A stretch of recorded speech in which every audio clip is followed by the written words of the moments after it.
Bicol, kapag nagagata, kailangan bago kumulo, hahalo-haloin nyo para hindi kumulta yung gata. Pero yung iba naman kasing mga nagluluto, lalo na sa mga parting Batangas, hindi naman nila alam yun.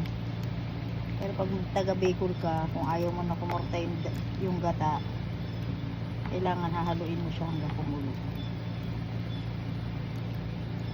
According lang naman yun sa aking mama, at ang aking mama ay dito.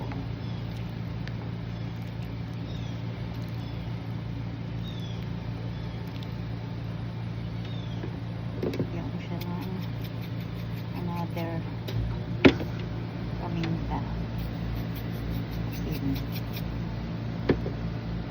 Pero hindi mawala ang chili flakes. Put the chili. Ito pang pabango lang to. Pasarap na din ang lutuin. Ano yan? Inumihan ko na ang sili kasi ako lang naman ang kakain. Gusto ko'y maanghang na maanghang. Bicol nga ni.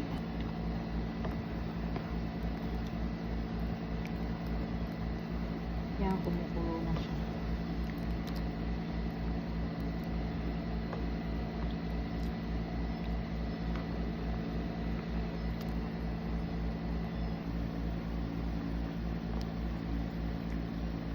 Malapit na siyang maluto.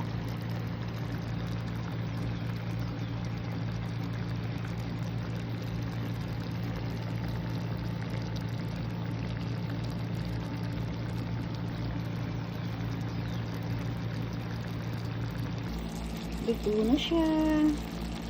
Pero pag mamanti-mantikain ko pa siya bago ko siya hamuin. Sarap. Sa probinsya, yan talaga yung malimit na mga nilalawak sa mga gulay. Islang pinirito, islang inihaw, o kaya yung iba nga bislad. Bislad, mas masarap din yung tuyo. Yung bislad na tuyo, ilalawak mo dun sa gulay na dyan. Tapos maarang na maarang.